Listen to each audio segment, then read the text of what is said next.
Sarah Martinez sat in the back corner of the community center, trying to make herself as small as possible.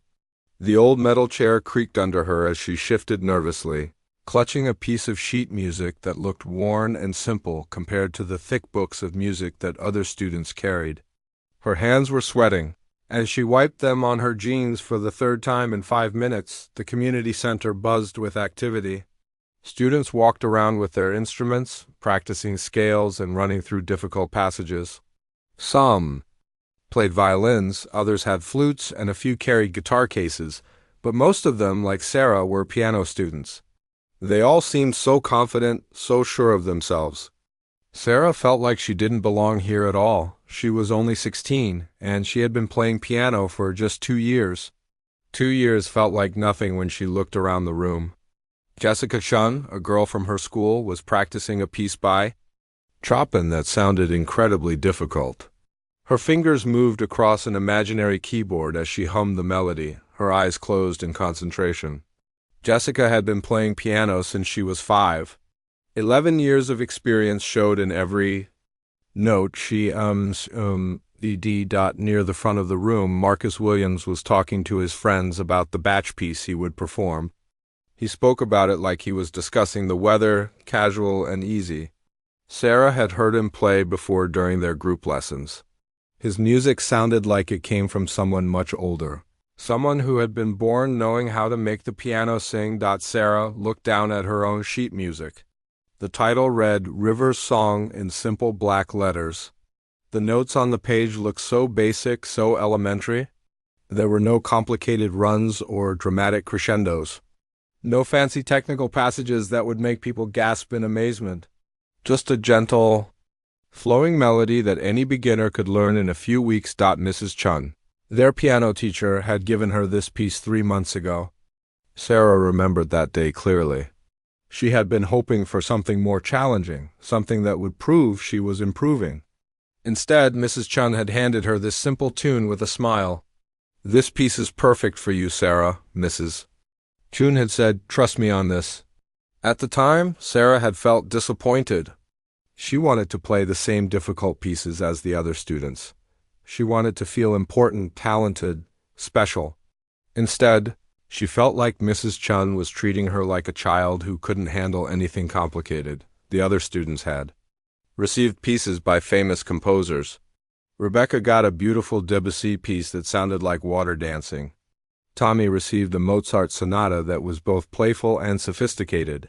Even the newer students got pieces that sounded more impressive. Then River's Song? Sarah had almost quit that day. She had gone home and told her mother that she wanted to stop taking piano lessons. The music was too hard, she said. She wasn't good enough, she said. She was just wasting time and money, but her mother had looked at her with those tired eyes, the same eyes that worked late into the night at 2 different jobs just to pay for these lessons. Her mother had sat down next to her on their old couch and taken her hands. "Sarah, baby," her mother had said softly, "you don't quit something just because it's hard. You keep going because it matters to you. Does music matter to you?" Sarah had nodded, even though she felt frustrated and embarrassed. Music did matter to her. It was the one thing that made her feel better when everything else in life seemed difficult. When she played piano, even badly, she felt like she was talking to someone who understood her. "Then you keep going?" her mother had said. "You keep going and you trust Mrs. Chun. She knows what she's doing." So Sarah had kept going to her lessons. She had practiced River's Song every day after school, sitting at their old upright piano that her mother had bought from a church that was closing down. The piano was out of tune and some of the keys stuck, but it was theirs. It was the first piano Sarah had ever owned. Week after week, she practiced the simple melody. At first, she played it exactly as written, following every note and rhythm, marking perfectly. But as the weeks passed, something strange began to happen. The melody started to feel familiar, not just in her fingers, but in her heart. It reminded her of something, though she couldn't quite figure out what. Mrs. Chun never seemed disappointed with Sarah's simple piece. During lessons, she would listen carefully as Sarah played, nodding and offering gentle suggestions. Sometimes She would ask Sarah to play with more feeling or to think about what the music meant to her. These instructions confused Sarah. How could she put feeling into such a basic tune? Music isn't just about playing the right notes, Mrs. Chun would say. It's about saying something with those notes. What do you want to say, Sarah? Sarah never knew how to answer that question. She wasn't sure she had anything important to say. She wasn't like the other students who seemed to understand music on some deeper level. She was just a girl who had started piano late, who practiced on a broken-down instrument, whose mother worked 2 jobs to afford lessons. Now, sitting in the community center on the day of the recital, Sarah felt all of those doubts rushing back. She watched as other students ran through their pieces one more time, their fingers flying across imaginary keyboards. They looked ready. They looked like real musicians. Sarah looked at River Song again. The melody line moved gently up and down the staff, never going too high or too low. There were no dramatic moments, no crescendos that would make the audience hold their breath. Just a simple tune that sounded like it belonged in a beginner's book. She wondered what the audience would think when she played her piece. Would they be polite and clap anyway? Would they whisper to each other about how basic her music was compared to the others? Would they wonder why someone so inexperienced was even performing? Mrs. Chun appeared beside her chair, interrupting her worried thoughts. The teacher was a small woman with kind eyes and graying hair that she always wore in a neat bun. She taught piano lessons at the community center 3 days a week and had been playing music for over 30 years. "How are you feeling, Sarah?" Mrs. Chun asked, sitting down in the empty chair next to her. "Nervous," Sarah admitted, "really nervous." Mrs. Chun nodded understandingly. "That's normal. Everyone gets nervous before performing. Even the students who have been playing for years still get butterflies." Sarah looked around the room at the other students. They didn't look nervous to her. They looked excited, confident, ready to show off their skills. "What if I mess up?" Sarah asked. "What if I forget the notes or play too fast or too slow?" "Then you keep going," Mrs. Chun said. Simply, "Music isn't about being perfect, Sarah. It's about sharing something beautiful with other people. And you have something beautiful to share." Sarah wasn't sure she believed that, but Mrs. Chun's confidence in her meant something. The teacher had never lied to her before. If Mrs. Chun thought she was ready to perform, maybe she was wrong to doubt herself. "Remember," Mrs. Chun said, standing up and smoothing down her dress, "you're not just playing notes tonight. You're telling a story. Make sure you tell your story, not someone else's." As Mrs. Chun walked away to check on other students, Sarah looked down at River Song one more time. She tried to imagine herself sitting at the piano in front of all those people playing this simple melody. The thought still scared her, but maybe, just maybe, she could do this. Sarah's mother, Maria Martinez, woke up at 5 in the morning every day. The alarm clock next to her bed was old and loud, but she never hit the snooze button. She couldn't afford to be late for either of her jobs. She worked as a cleaning lady at an office building downtown from 6 in the morning until 2 in the afternoon. Then she hurried home, changed clothes, and went to her second job at a local restaurant, where she worked until 10 at night. It had been this way for 3 years now, ever since Sarah's father died in a car accident. Before that, life had been different. David Martinez had worked as a mechanic at a local garage, and Maria had only needed to work part-time at the restaurant. They had a small but comfortable life. There was always enough money for groceries, for rent, for the little extras that made life pleasant. When David died, everything changed overnight. The garage owner was kind and gave Maria a small amount of money to help with funeral costs, but it wasn't enough to live on. The life insurance money helped for a few months, but it ran out quickly. Maria had to find a way to support herself. And Sarah on her own. Sarah remembered those first months after her father's death as the darkest time of her life. Not just because she missed her father terribly, but because she watched her mother struggle every day. Maria tried to hide how worried she was about money, but Sarah could see it in her mother's face. She could hear her mother crying quietly. In her bedroom at night when she thought Sarah was asleep, the house felt empty without David's laughter filling it. He had been the kind of man who sang while he cooked breakfast, who told jokes that weren't very funny but made everyone laugh anyway. He had taught Sarah how to ride a bike, how to change a tire, and how to stand up for herself. Most importantly, he had taught her that music was everywhere if you knew how to listen for it. David had loved music, though he couldn't play any instruments himself. He would turn up the radio when his favorite songs came on and dance around the kitchen with Maria. Sometimes he would grab Sarah's hands and spin her around too, all three of them laughing and dancing together. After he died, the house became quiet. The radio stayed off most of the time. Maria was too tired from working to dance, and Sarah felt too sad to laugh. They moved through their days like people walking underwater, everything slow and muffled and strange. It was during this quiet time that Sarah first noticed the piano at school.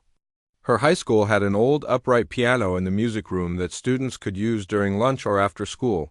Sarah had never paid attention to it before, but one day, feeling lonely and sad, she sat down and pressed a few keys. The sound surprised her.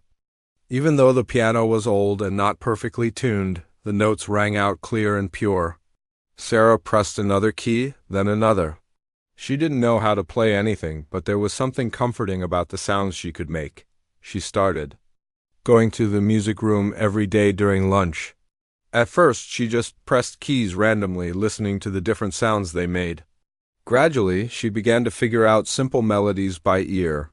She could pick out Twinkle, Twinkle, Little Star and Happy Birthday. It wasn't real piano playing, but it made her feel better. Mrs. Chun, who taught music at the high school, noticed Sarah spending time at the piano. One day, she approached Sarah and asked if she would like to learn how to play properly. Sarah explained that her family couldn't afford piano lessons, but Mrs. Chun told her about the community center program. The lessons there cost much less than private lessons, and sometimes scholarships were available for families who needed help. When Sarah came home and told her mother about the piano lessons, Maria's first reaction was worry. They barely had enough money for rent and groceries. How could they afford music lessons? But when she saw the hope in Sarah's eyes, the first real excitement she had shown since her father's death, Maria knew she had to find a way. Maria worked extra shifts at the restaurant, picking up hours whenever other waitresses called in sick.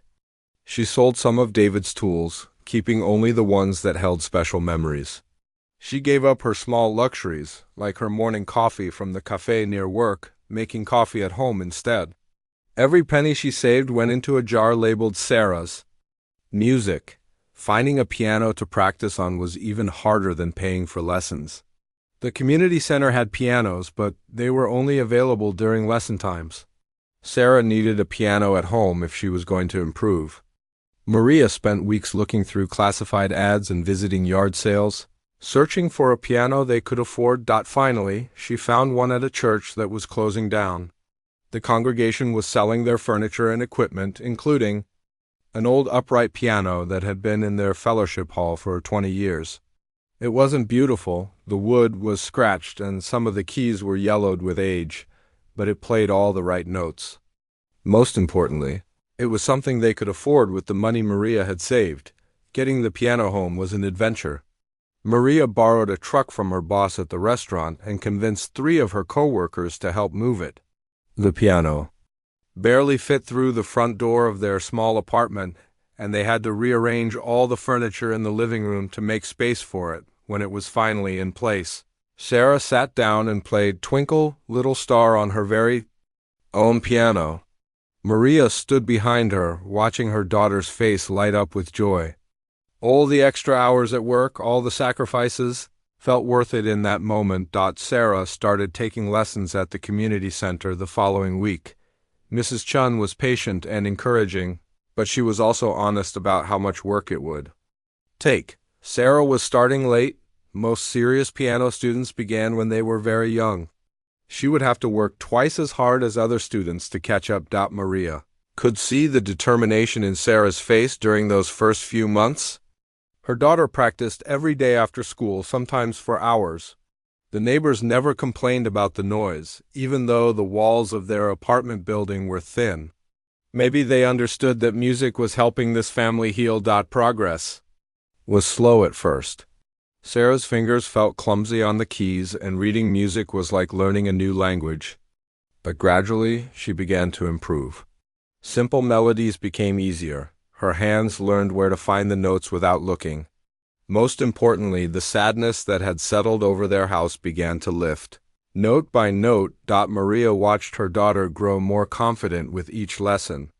Sarah still missed her father terribly. They both did, but the piano gave her a way to express feelings that were too big for words. Sometimes, late at night, Maria would hear Sarah playing softly, working through a difficult passage, or just improvising gentle melodies. The monthly lesson fees were still a struggle, but Maria never let Sarah know how hard it was. She continued working her 2 jobs, saving every extra dollar for music. When Sarah's shoes wore out, Maria bought them from the thrift store so she could keep paying for lessons. When the apartment's heat bill was higher than expected, Maria wore extra sweaters to work so she wouldn't have to dip into the music money. Mrs. Chun noticed Maria's sacrifices, though Maria tried to hide them. The teacher could see that this family was stretching every dollar to afford lessons. She began staying a few extra minutes with Sarah after each lesson, giving her additional help without charging extra. Sometimes she lent Sarah books of sheet music instead of requiring her to buy them. As Sarah's second year of lessons began, Mrs. Chun suggested that she participate in the annual recital. Sarah was nervous about performing in front of people, but she was also excited. She had been working so hard, and this would be a chance to show what she had learned. Maria was proud and worried at the same time. She wanted Sarah to have this opportunity, but she also knew how disappointed her daughter would be if the performance didn't go well. Sarah had been comparing herself to students who had been playing much longer, and Maria could see that her daughter sometimes felt discouraged. "You've come so far," Maria told Sarah one evening as they sat together on their old couch. 2 years ago, you couldn't even read music. Now listen to you play. Your father would be so proud." Sarah looked up at her mother with tears in her eyes. "Do you really think so?" "I know so," Maria said firmly. "He always said that music was everywhere if you knew how to listen for it. You found it, baby. You found your music, and now you're sharing it with the world." That night, Sarah practiced River Song with new determination. She thought about her father's love of music, about her mother's sacrifices, and about how far she had come in just 2 years. Maybe she wasn't as advanced as the other students, but she had her own story to tell, and maybe that was enough. The day Mrs. Chun handed Sarah the sheet music for River Song, Sarah had been hoping for something different. She had been taking lessons for almost 2 years, and she felt ready for a real challenge. She had been watching the other students prepare for the recital, and their pieces sounded so sophisticated, so important. Sarah wanted to feel like a real pianist too. Mrs. Chun had called her to the piano at the end of their group lesson. The other students were packing up their music books and chatting about their recital pieces. Jessica was talking excitedly about her Chopin waltz, describing the dramatic crescendos and delicate ornaments. Marcus was humming the opening theme of his Bach invention, his fingers tapping out the rhythm on his music folder. "Sarah," Mrs. Chun had said, "I have something special for you." Sarah's heart had jumped with excitement. Maybe Mrs. Chun had finally decided she was ready for a famous composer. Maybe she would get a piece by Mozart or Beethoven, something that would make people take notice when she performed it. Instead, Mrs. Chun handed her a single sheet of music with a simple title, River Song. The composer's name was someone Sarah had never heard of, Robert Coleman, a modern composer who wrote educational pieces for beginning and intermediate students. Sarah looked at the music, trying to hide her disappointment. The notes on the page looked so basic. The right hand played a gentle melody that moved mostly stepwise, without any dramatic leaps or complicated rhythms. The left hand had simple chords and a flowing accompaniment pattern. There were no difficult technical passages, no places where she would need to show off fast finger work or dramatic dynamics. "This piece is perfect for you," Mrs. Chun had said with a warm smile. "I chose it especially with you in mind." Sarah had nodded politely, but inside she felt crushed. While other students got impressive pieces by famous composers, she was getting what looked like a song from a beginner's method book. It felt like Mrs. Chun didn't think she was good enough for anything more challenging. "Trust me on this, Sarah," Mrs. Chun had added, as if she could sense Sarah's disappointment.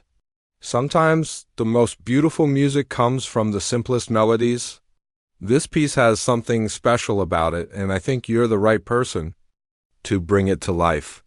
Sarah had taken the music home and set it on the piano bench without much enthusiasm. She looked at it every day for a week before she finally sat down to play through it. When she did, her first impression was confirmed. It was simple, almost elementary. The melody was pretty enough, but it didn't have the complexity or drama that she heard in the other students' pieces. She almost told Mrs. Chun that she wanted a different piece. During the next lesson, she had planned to ask for something more challenging, something that would prove she had grown as a pianist. But when the time came, something stopped her. Maybe it was the way Mrs. Chun had said the piece was perfect for her. Maybe it was the memory of her mother's words about trusting the teacher. Or maybe it was just that she didn't want to seem ungrateful. So Sarah began to practice River's song every day after school. At first, she approached it like any other assignment. She worked on getting the notes right, counting the rhythms carefully, and following all the expression markings. The piece was technically easy for her after 2 years of lessons. Her fingers could navigate the simple passages without much difficulty, but as the days turned into weeks, something unexpected began to happen. The more Sarah played the piece, the more familiar it seemed. Not familiar in the sense that she had heard it before, but familiar in a deeper way, like a memory that was just out of reach. The melody reminded her of something, though she couldn't figure out what. Sometimes, as she played, images would flash through her mind. Water flowing over rocks, sunlight filtering through trees, a gentle breeze on a summer afternoon. These images didn't make sense to her, but they felt important somehow. Mrs. Chun noticed the change in Sarah's playing during their next lesson. "You're starting to find something in this piece," she observed as Sarah finished playing through it. "I can hear it in the way you're shaping the phrases. Tell me, what does this music make you think of?" Sarah hesitated. She wasn't used to talking about what music made her feel. That seemed like something that advanced musicians did, not someone like her who was still learning basic techniques. "I'm not sure," Sarah said finally. "It just reminds me of something. I can't really explain it." Mrs. Chun nodded encouragingly. "That's exactly what I hoped would happen. Music isn't just about playing the right notes in the right order, Sarah. It's about connecting with something inside yourself and sharing that with others. Keep exploring that feeling as you practice." Over the following weeks, Sarah found herself spending more time with River's song than she had planned. Even after she had learned all the notes and could play it without mistakes, she kept returning to it. Each time she played it, she discovered something new, a different way to phrase a melody line, a subtle change in dynamics that made the music more expressive. The other students in her group continued to work on their impressive pieces. Sarah would listen during lessons as they played through sections of their music, still feeling a pang of envy at the complexity and drama of their assignments. Jessica's Chopin Waltz had a section where her hands crossed over each other in an elegant display of technique. Marcus's Bach invention had intricate counterpoint that made his fingers dance across the keyboard, but something strange was happening. When Sarah played her simple piece, Mrs. Chun would stop talking to other students and listen when Sarah practiced during their group lessons. Other students would pause in their own practicing to hear her play. Even Sarah's mother, who usually did household chores while Sarah practiced at home, would stop what she was doing and listen when Sarah played River's song. "There's something special about the way you play that piece," her mother said one evening after Sarah had finished practicing. "It sounds different when you play it, more real somehow." Sarah didn't understand what her mother meant, but she was beginning to feel it too. The piece was becoming more than just an assignment. It was becoming a conversation, a way of saying things that she couldn't put into words 3 weeks before. The recital, Sarah finally remembered what the music reminded her of. She was practicing one afternoon when the memory hit her suddenly and clearly. The creek behind her old house, the one where she and her father used to sit together on Sunday afternoons. Before her father died, before they had to move to the small apartment Sarah's family had lived in, a little house on the edge of town. Behind the house, a small creek ran through the woods. It wasn't a big creek. Sometimes in summer it was barely more than a trickle, but it was always moving, always finding its way around rocks and fallen branches. Sarah and her father had discovered a fallen log that made a perfect bench beside the creek. They would sit there together, not talking much, just listening to the water and watching the light change as it filtered through the trees. Her father would point out different birds, or show her how the water carved new paths through the sandy bottom of the creek bed. "Water always finds a way," he would say. "No matter what gets in its path, it keeps moving. It goes around or over or under, but it never gives up. There's something we can learn from that." Now, as Sarah played River's Song, she could hear the creek in the music. The gentle flowing melody was the water moving over stones. The soft accompaniment was the rustle of leaves in the breeze. The subtle changes in dynamics were the way the light shifted as clouds moved across the sun. For the first time since she had received the piece, Sarah understood why Mrs. Chun had chosen it for her.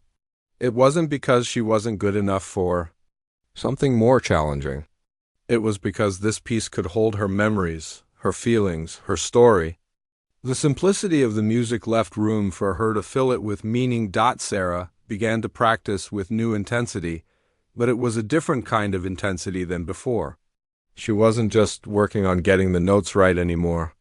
She was working on making the music say what she wanted it to say. She experimented with different ways of playing each phrase, searching for the ones that best captured the memory of sitting by the creek with her father. Some days, practicing made her sad because it reminded her of what she had lost. But most days, it made her feel connected to something important, to her father's memory, to the peace she had felt by the creek, to a time when life had seemed simpler and safer. Mrs. Chun noticed the transformation in Sarah's playing immediately. During their next lesson, she listened as Sarah played through the piece with new depth and expression. "Now you're not just playing the piece," Mrs. Chun said when Sarah finished. "You're telling your story through it.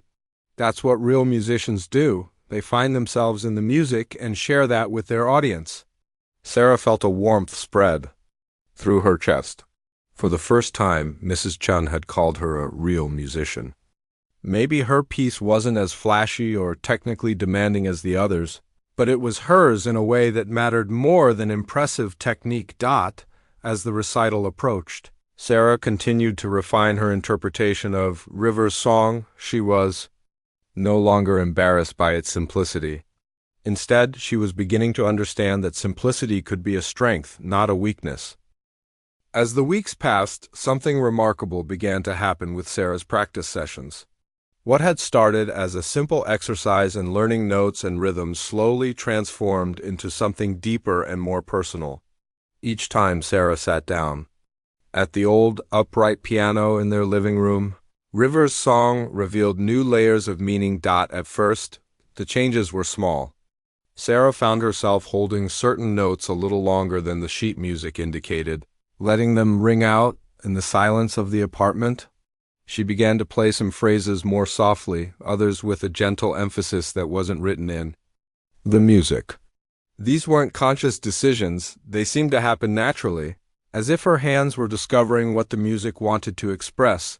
Sarah's mother noticed the changes before Sarah did. Maria would be washing dishes in the kitchen or folding laundry on the couch, and she would find herself stopping to listen. There was something different about the way Sarah played the piece now, something that made Maria's chest feel tight, with emotion she couldn't quite name. One evening, as Sarah finished practicing, Maria sat down beside her on the piano bench. That sounded beautiful, Mia," she said softly. "But it sounded different than usual, more like you were having a conversation with someone." Sarah looked at her mother, surprised. "A conversation?" "Yes," Maria said, searching for the right words. "Like you were telling someone a story." Or maybe like someone was telling you one. It made me think of your father. That night, Sarah lay in bed thinking about what her mother had said. She had been thinking about her father more often lately, especially when she played River's song. The memories were becoming clearer and more vivid. She could almost feel the rough bark of the fallen log where they used to sit.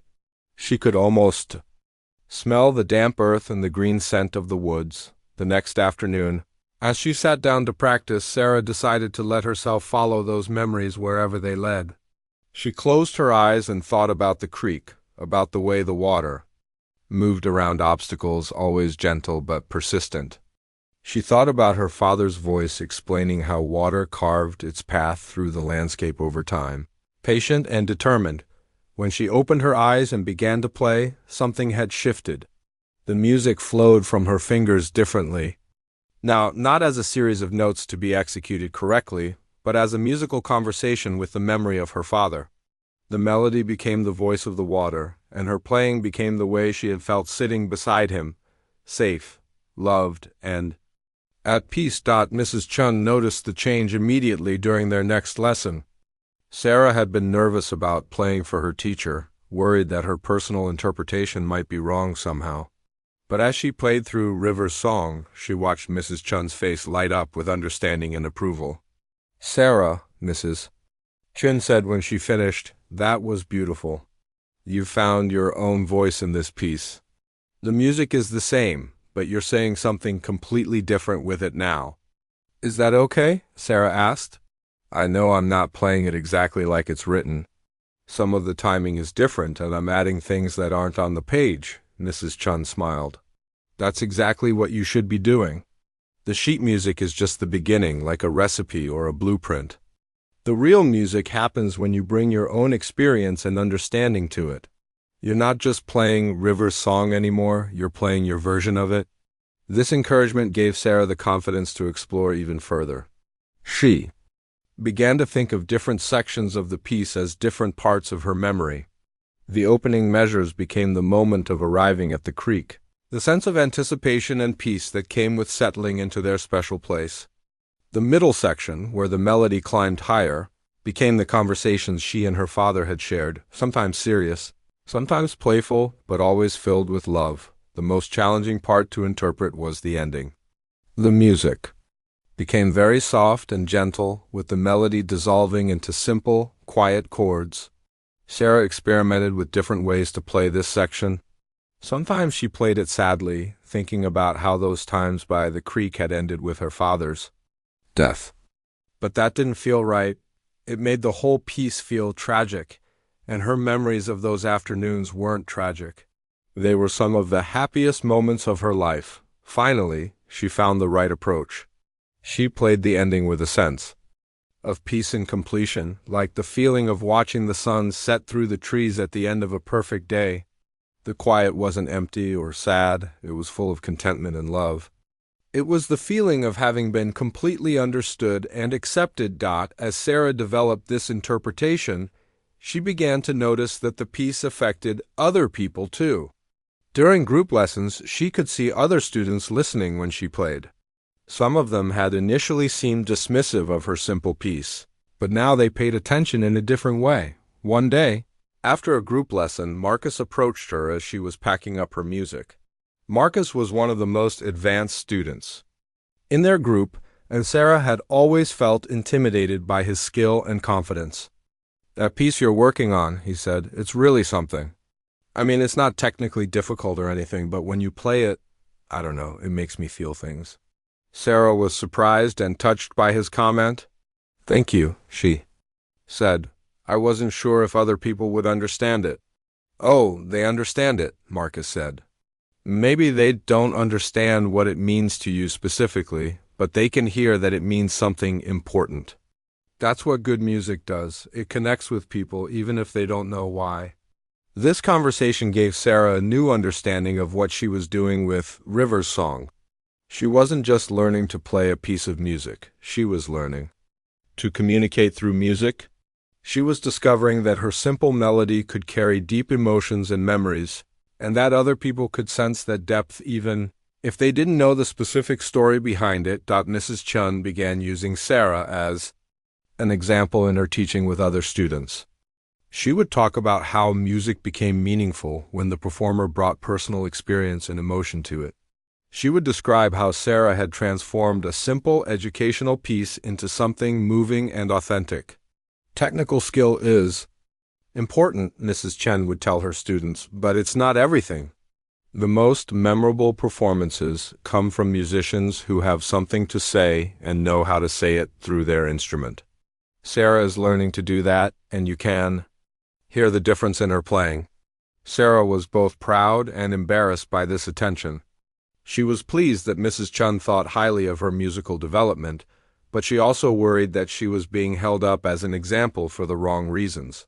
She didn't want people to think that her lack of technical advancement was somehow better than other students' more challenging pieces, but as the recital approached, Sarah began to understand that she wasn't in competition with the other students.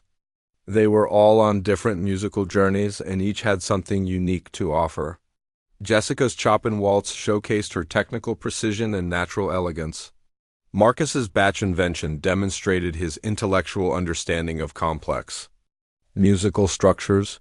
Sarah's River's song revealed her ability to find deep personal meaning in music and share that with others. During one of their final lessons before the recital, Mrs. Chun pulled Sarah aside for a private conversation. "I want you to know something," she said. "When I chose River's song for you, it wasn't because I thought you couldn't handle something more difficult. It was because I sensed that you had a story to tell, and this piece would give you the space to tell it." Sarah looked at her teacher with new understanding. "You knew this would happen?" "I hoped it would," Mrs. Chun said. "I've been teaching for a long time, and I've learned to recognize students who have the potential to connect deeply with music. Technical skill can be taught, but the ability to speak through music, that's something special. You have that gift, Sarah." That evening, Sarah practiced River's song with a new sense of purpose. She was no longer worried about how her piece compared to others in terms of difficulty or impressiveness. She was focused on telling her story as clearly and beautifully as possible. She thought about her father, about the creek, about the lessons he had taught her about persistence and finding a way through obstacles. As she played, Sarah realized that her music had become a bridge between her past and her present. The memories of her father were no longer just sources of sadness, they had become sources of strength and inspiration. Through River's song, she could revisit those peaceful moments by the creek whenever she needed to remember who she was and where she came from. The piece had also become a bridge between Sarah and her audience.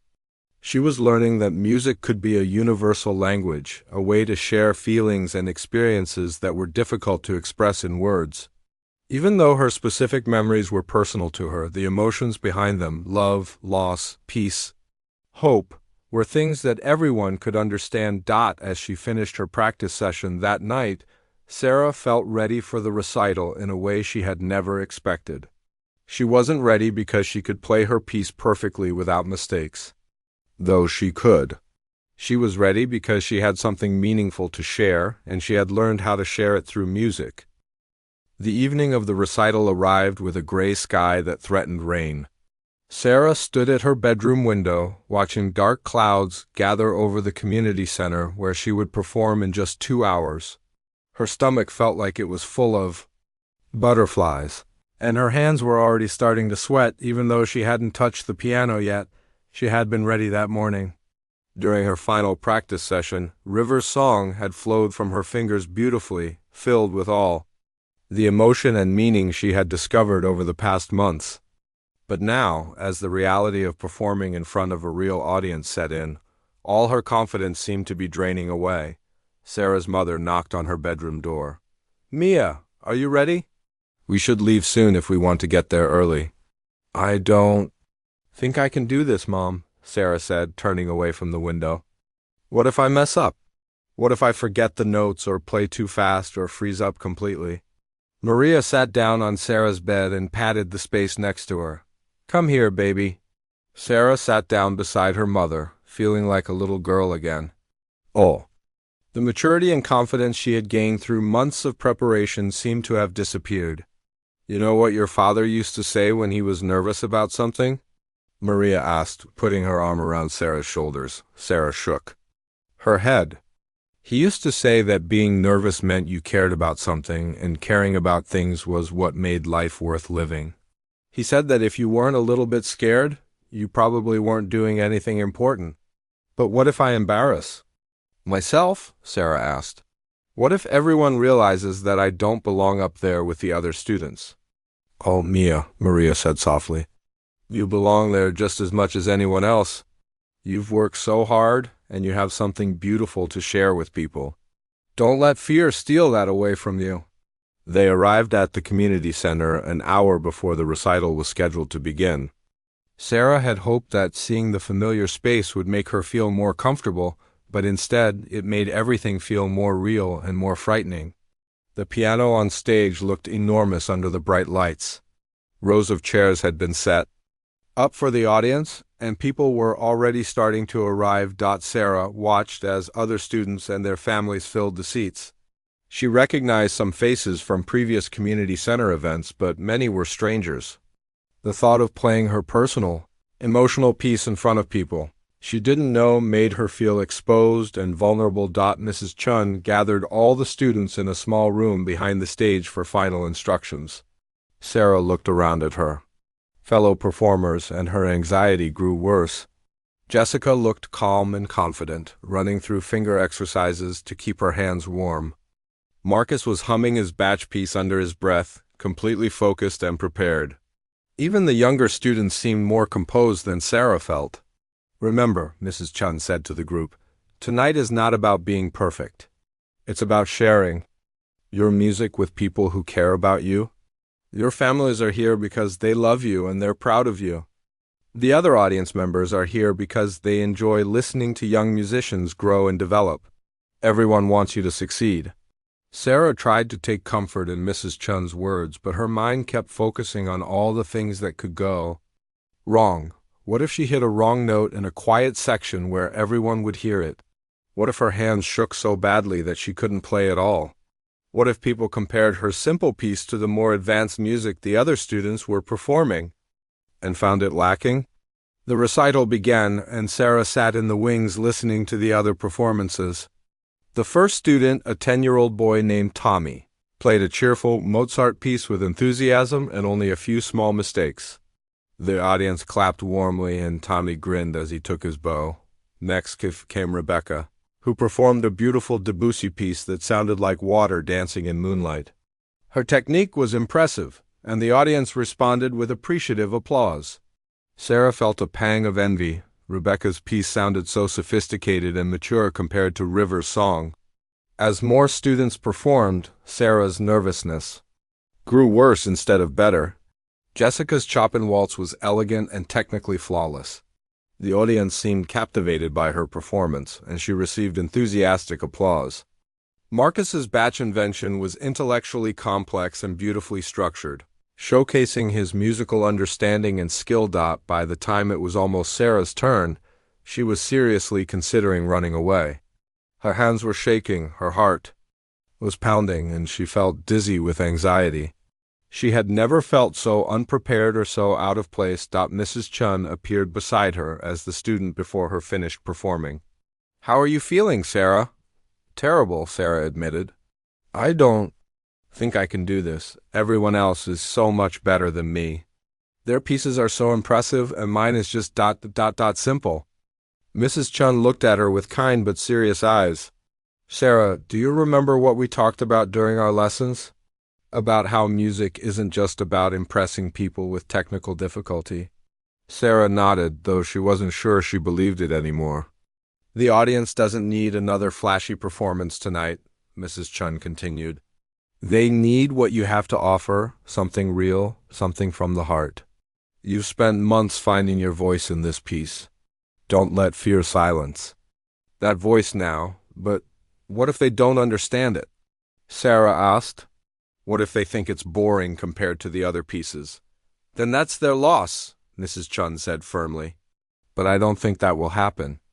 I think they're going to hear exactly what I hear when you play, a young woman telling her story through music, honestly and beautifully. As they called her name, Sarah felt her legs go weak. She stood up on shaking legs and walked toward the stage entrance. Through the curtain, she could see the audience, rows of faces looking expectantly toward the piano. Her mother was sitting in the third row, giving her an encouraging smile. Other parents and community members filled the rest of the seats. Politely waiting for her performance to begin, Sarah walked slowly to the piano, feeling like she was moving through thick water. Everything seemed far away and dreamlike. The audience seemed enormous from the stage, much larger than it had looked from the wings.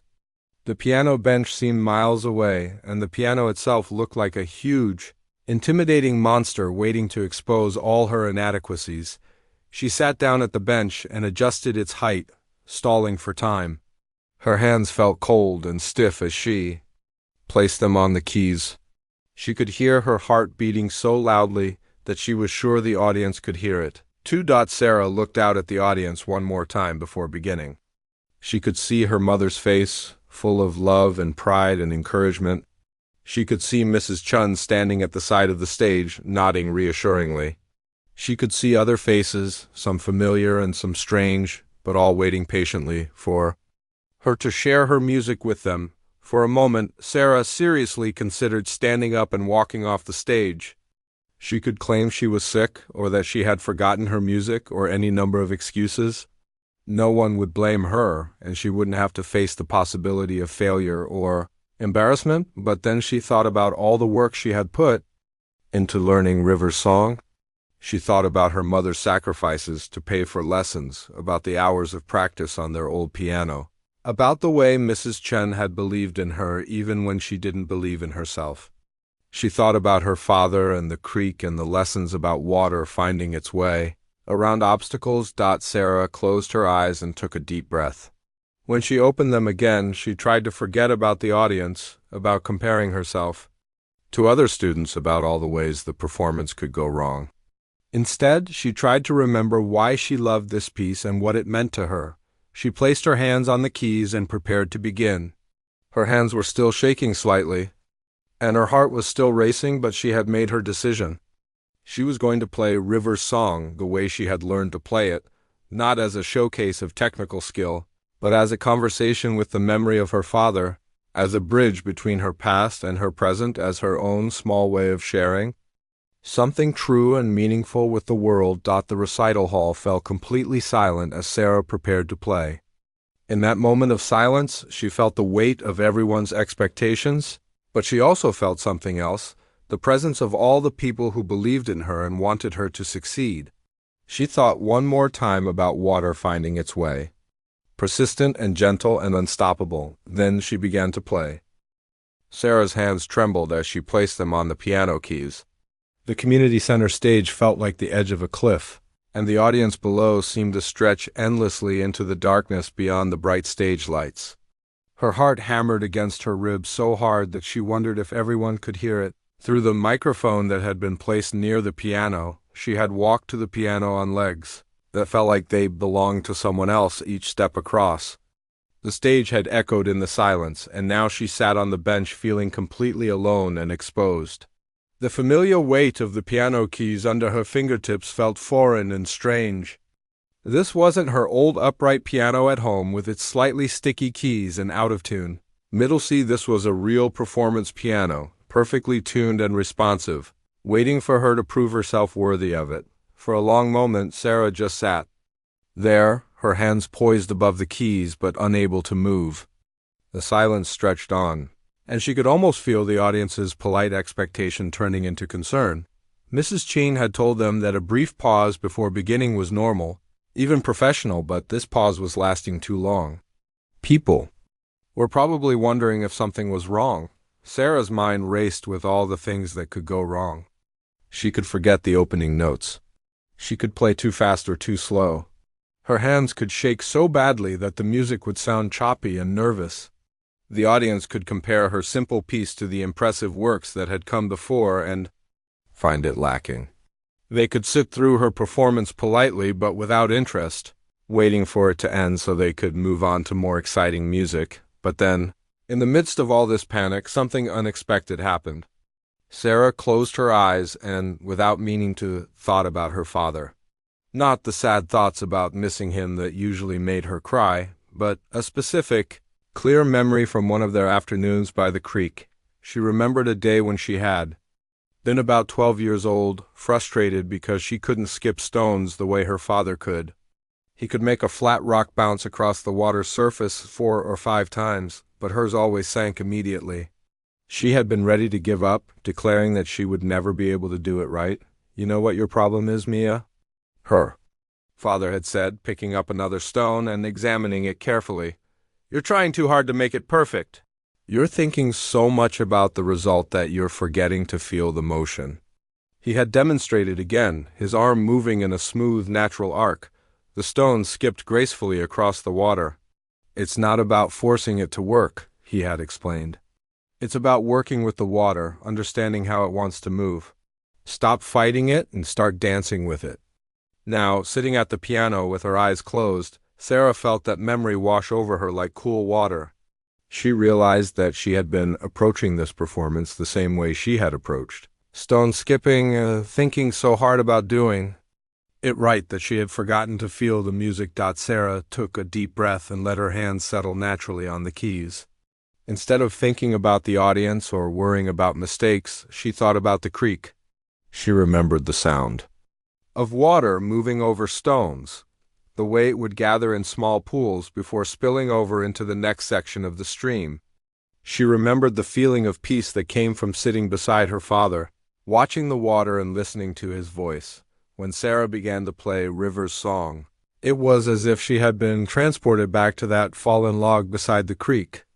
The opening notes flowed from her fingers not as a performance to be judged, but as a conversation with someone she loved. The simple melody became the voice of the water, gentle but persistent, finding its way around obstacles with patient determination. The nervousness didn't disappear completely, but it transformed into something else, a heightened awareness that made every note feel more important, more meaningful. Sarah could feel the music moving through her hands and out into the concert hall, carrying with it all the love and memory and longing that she had discovered in the piece over months of practice. As she played the opening section, Sarah felt her connection to the audience shift. At first, she had been aware of them as judges waiting to evaluate her performance.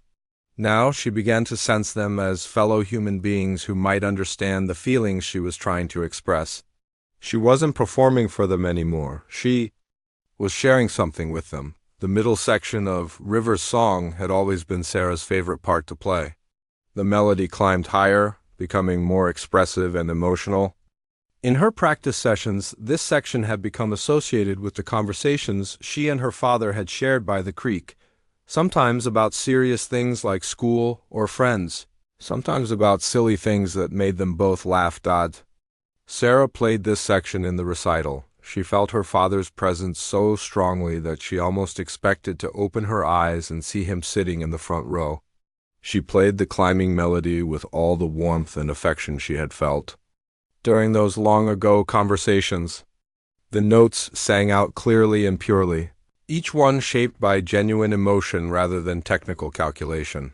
Something remarkable was happening in the audience, though Sarah was too focused on her music to notice it immediately. The restless shuffling and quiet coughing that had accompanied other performances had stopped.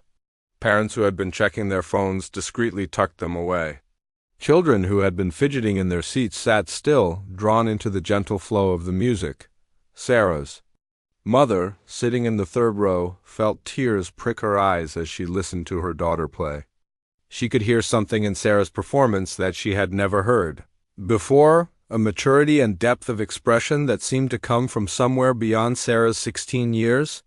Maria thought about all the struggles they had faced together, all the sacrifices they had made to afford these piano lessons, and felt a profound sense that it had all been worth it. Mrs. Chun, watching from the side of the stage, felt a deep satisfaction as she listened to Sarah's performance.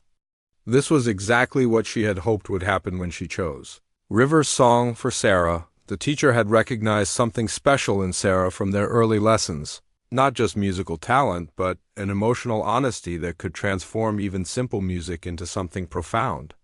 Now, watching Sarah pour her heart into the performance, Mrs. Chun knew that her instincts had been correct. As Sarah moved into the final section of the piece, she felt a bittersweet mixture of sadness and peace. This part of the music had always reminded her of the end of those afternoons by the creek, when the sun would start to set and she and her father would know it was time to head home. There was sadness in the ending, but it was the gentle sadness of a beautiful day coming to a close. Not the harsh sadness of permanent loss. Sarah played the final phrases with a tenderness that seemed to embrace everyone in the audience. The melody grew softer and more intimate, as if she were sharing a secret with each person individually.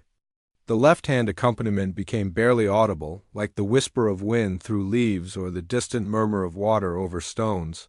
When Sarah played the final chord, she held it for a long moment, letting it ring out into the silence of the concert hall. She kept her eyes closed, still lost in the world of the creek and the memory of her father's love. For just a few seconds more, she wanted to stay in that place where music and memory had become one. Finally, Sarah opened her eyes and lifted her hands from the keys. The silence that greeted her was different from the silence at the beginning of her performance. This wasn't the polite, expectant quiet of an audience waiting for music to begin. This was the profound silence that follows something meaningful. When people need a moment to absorb what they have just experienced. Sarah looked out at the audience for the first time since she had begun playing. What she saw surprised her. Many people were leaning forward in their seats as if they had been drawn into her music and were reluctant to let it go. Some had tears in their eyes. Others wore expressions of wonder or recognition, as if Sarah's music had reminded them of something important in their own lives. For a moment, no one moved. Sarah sat at the piano, uncertain whether she should stand up or bow or simply wait. She had never performed for an audience before, and she wasn't sure what was supposed to happen next. She looked toward Mrs. Chun for guidance, but her teacher was smiling at her with an expression of pride and encouragement that seemed to say, "Just wait." Then slowly, one person in the audience began to clap. It was an older man in the back row, and his applause was gentle but sincere. As if his clapping had broken a spell, others began to join in. But this wasn't the quick, polite applause that had followed other performances. This applause built gradually, thoughtfully, as if people were taking time to express what they had just heard, and then something extraordinary happened. The older man who had started the applause stood up. Then another person stood, and another. Within moments, the entire audience was on their feet, giving Sarah a standing ovation that seemed to go on forever. Sarah sat at the piano bench, overwhelmed by the response. She had never expected anything like this. She had hoped to get through her performance without embarrassing herself, and instead she had moved an entire audience to their feet. The silence that followed Sarah's final note seemed to stretch forever. She sat at the piano with her hands still resting lightly on the keys, afraid to move or break the spell that had settled over the concert hall. The last chord of Rivers' song continued to resonate in the air, growing softer and softer until it finally faded into complete quiet. Sarah had never experienced silence like this before. It wasn't empty or uncomfortable. It was full, heavy with meaning and emotion. She could feel something electric in the air, as if her music had touched something deep in the audience and they needed time to understand what had just happened to them. Slowly, Sarah lifted her hands from the keys and opened her eyes fully. What she saw when she looked out at the audience took her breath away. People weren't just sitting politely, waiting for the next performer. They were leaning forward in their seats, many with expressions of wonder and surprise on their faces. Some had tears in their eyes. Others looked like they had just woken up from a beautiful dream. In the third row, Sarah could see her mother's face clearly. Maria was crying, but these weren't tears of sadness. They were tears of pride and joy, and something deeper that Sarah couldn't quite name. Her mother's hands were pressed to her heart, and she was looking at Sarah as if seeing her for the first time. Mrs. Chun stood at the side of the stage, And Sarah could see that her teacher's eyes were bright with tears too. Mrs. Chen was nodding slowly, a smile of deep satisfaction on her face. She had known this would happen, Sarah realized. Somehow, Mrs. Chen had seen the potential for this moment from the very beginning, even when Sarah couldn't see it herself. The silence continued for what felt like minutes, but was probably only seconds. Sarah began to worry that something was wrong. Had she made a terrible mistake? Had she played so poorly that the audience was too shocked to respond? She looked around uncertainly, wondering if she should stand up or if she should try to explain herself somehow. Then, from somewhere in the back of the concert hall, came the sound of slow, deliberate clapping. Sarah turned to look and saw an elderly man with gray hair standing in the back row. He was applauding steadily, his weathered hands coming together in a rhythm that seemed to honor what he had just heard. His face was serious but kind, and he was looking directly at Sarah with an expression of deep respect. Sarah didn't know who this man was, but there was something about his response that felt different from ordinary applause. This wasn't polite appreciation for a student's effort. This was recognition, the kind of response that one musician gives to another when they hear something genuinely moving and authentic. As if the old man's applause had given permission to the rest of the audience, other people began to clap as well. But this applause was different from what Sarah had heard after the other performances. It started slowly, thoughtfully, as if people needed time to process what they had experienced before they could express their appreciation. A woman in the front row began clapping, then a young couple with a small child. The applause spread through the audience like ripples on a pond, growing stronger and more enthusiastic as more people joined in. But it maintained a quality of reverence, as if the audience understood that they had witnessed something special. Sarah's mother was clapping now, tears streaming down her face. She was shaking her head slightly, as if she couldn't believe what she had just heard her daughter accomplish. Next to her, an older woman who Sarah didn't recognize was also clapping and nodding approvingly. Mrs. Chen stepped forward slightly, still clapping, and gestured for Sarah to stand and take a bow. Sarah rose from the piano bench on shaky legs, still not quite believing what was happening. As she stood, the applause grew louder and more sustained. That's when the truly extraordinary thing happened. The elderly man who had started the applause was still standing in the back row, and now he began to applaud more enthusiastically. Following his lead, the woman in the front row stood up as well. Then the young couple stood, still holding their small child. Within moments, as if moved by the same impulse, person after person rose to their feet. Sarah watched in amazement as the entire audience stood up, giving her a standing ovation that seemed to go on and on. She had never seen anything like this at a student recital. The applause was enthusiastic but respectful, acknowledging something deeper than technical proficiency or impressive difficulty among the standing figures. Sarah could see faces that told her how deeply her music had affected people. A teenage boy who looked like he normally wouldn't be caught dead showing emotion was clapping with genuine enthusiasm. A middle-aged woman was wiping tears from her eyes while applauding. An elderly couple in the fourth row were looking at each other and nodding, as if Sarah's music had reminded them of something important they shared. The standing ovation continued for what felt like an eternity. Sarah stood beside the piano, overwhelmed by the response, not sure what to do with her hands or where to look. She had prepared for polite applause, maybe even for mild appreciation. She had never imagined that her simple piece could move people to their feet. Finally, the applause began to fade, and people started to sit back down, but the energy in the room remained changed. There was a buzz of quiet conversation as people leaned toward each other, clearly wanting to share their reactions to what they had just heard. Sarah bowed again, deeper this time, and began to walk off the stage. As she passed Mrs. Chen, her teacher reached out and squeezed her hand. "That was beautiful, Sarah," Mrs. Chen whispered. "That was exactly what music is supposed to be." As Sarah made her way back to her seat in the wings, she could hear the buzz of conversation from the audience. People were talking about her performance, she realized. She caught fragments of comments as she walked past. Never heard anything so moving from someone so young. Reminded me of my grandmother's lullabies. Double quotes. I didn't expect to cry at a student recital. Such feeling in that simple melody. Sarah found her seat and sank into it, still trying to process what had just happened. The other students looked at her with expressions ranging from admiration to amazement. Jessica, who had performed her technically brilliant Chopin waltz earlier in the evening, reached over and squeezed Sarah's arm. "That was incredible," Jessica whispered. "I've never seen an audience respond like that to any piece, let alone ... She paused, seeming to search for the right words. "I mean, your piece wasn't flashy or difficult, but it was so real.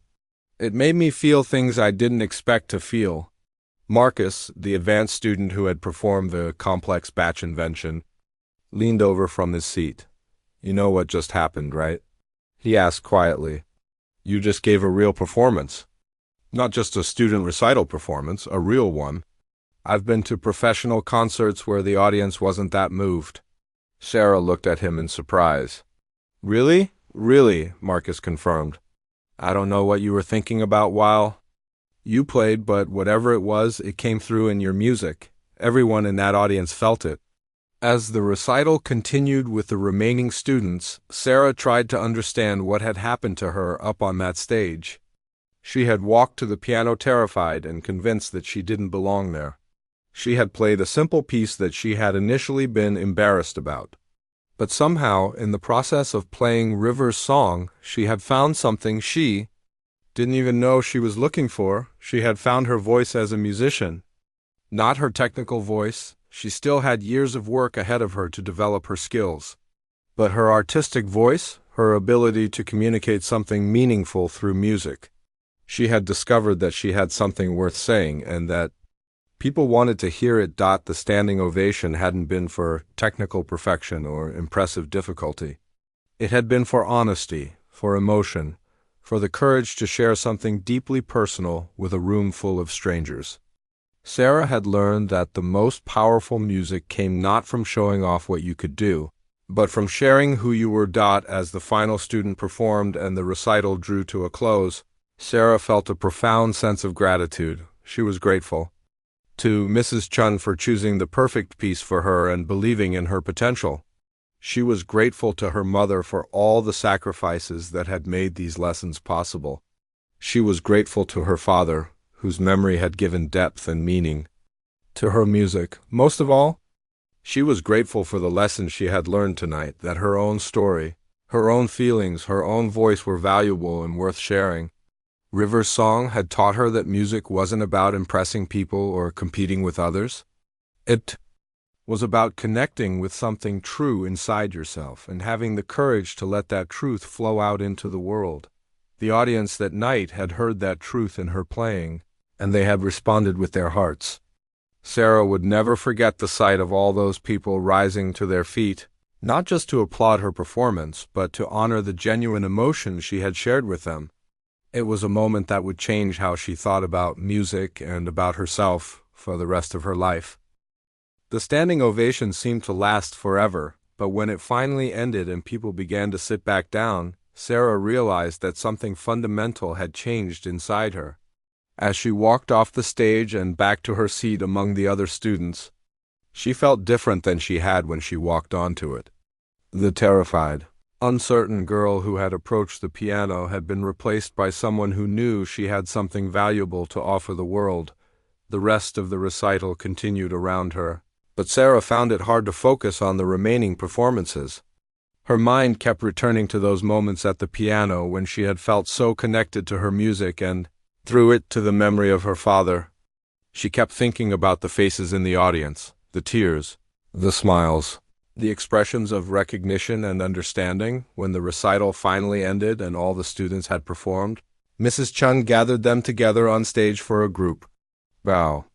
As they stood in a line facing the audience, Sarah could see people pointing her out to their companions, still talking about her performance. The applause for the group was warm and appreciative, but Sarah noticed that many people in the audience were looking specifically at her, With expressions of admiration and respect, after the formal conclusion of the recital, the audience moved into the lobby of the community center for refreshments and conversation. Sarah expected to slip away quietly with her mother, but instead she found herself surrounded by people who wanted to talk to her about her performance. The first person to approach her was the elderly man who had started her standing ovation. Up close, Sarah could see that he had kind eyes and gentle hands that looked like they had spent many years making music. "Young lady," he said, extending his hand to shake hers, "I'm Robert Coleman." Sarah's eyes widened in surprise. "You're Robert Coleman? You wrote River Song?" He smiled warmly. "I did indeed. And I have to tell you, I've never heard anyone play it the way you played it tonight. When I wrote that piece, I hoped it would give students a chance to express something personal through music. But what you did tonight exceeded anything I imagined when I composed it." Sarah felt overwhelmed. "I hope it was okay that I changed some things. I didn't play it exactly like it was written." "My dear," Mr. Coleman said, his eyes twinkling, "that's exactly what I hoped would happen. Music on the page is just the beginning. What you did tonight was bring it to life with your own experience and feeling. That's what real musicians do." As Mr. Coleman moved on to speak with Mrs. Chun, other people approached Sarah. A woman with a warm smile introduced herself as the mother of one of the younger students. "I wanted to thank you," she said. "My daughter was nervous about her performance tonight, but after hearing you play, she told me she understands now that music isn't about being perfect. It's about sharing your heart. You taught her something important tonight." A teenager who looked to be about Sarah's age came up to her next. "I'm starting piano lessons next month," she said. "I was worried that I was too old to begin, but listening to you tonight made me realize that it's never too late to find your voice in music. You've only been playing for 2 years? That gives me hope." Again and again, people approached Sarah with similar stories. A grandfather told her that her music had reminded him of his own childhood in rural Mexico, sitting by a stream with his father. A young mother said that Sarah's piece had made her think of her own father, who had passed away the previous year. A college student studying music said that Sarah's performance had reminded her why she had fallen in love with music in the first place. Each conversation amazed Sarah more than the last. She had thought she was just playing a simple piece about her own personal memories, but somehow her music had connected with universal experiences that resonated with people of all ages and backgrounds. The specific details of her story, the creek behind her house, the conversations with her father, had become a gateway for other people to access their own memories and emotions. Mrs. Chun appeared at Sarah sighed as the crowd around her finally began to thin. "How are you feeling?" she asked with a knowing smile. "Overwhelmed," Sarah admitted. "I never expected anything like this. I thought I was just playing a beginner's piece." "You were playing a beginner's piece," Mrs. Chun said. "But you were playing it like a mature musician. Do you understand the difference?" Sarah thought about this for a moment. "I think so. It wasn't about the difficulty of the music. It was about what I brought to it." "Exactly," Mrs. Chun said. "Tonight you learned one of the most important lessons a musician can learn. The power of music doesn't come from complexity or technical showmanship. It comes from truth, from authenticity, from the courage to share something real with your audience." Sarah's mother appeared, having finished her own conversations with other parents in the audience. Maria's face was still glowing with pride, and she wrapped Sarah in a warm hug. "Mia, I am so proud of you," Maria whispered, her voice thick with emotion. "Not just because you played beautifully, but because you were brave enough to share your heart with all those people. Your father would have been so proud too." As they gathered Sarah's music and prepared to leave, Mrs. Chun pulled Sarah aside for one final conversation. "Sarah, I want you to remember something about tonight," she said seriously. "What happened here wasn't magic, and it wasn't luck. It was the result of months of hard work, honest practice, and the courage to be yourself. You've learned that. You have a voice worth sharing, and that's a lesson that will serve you well beyond music."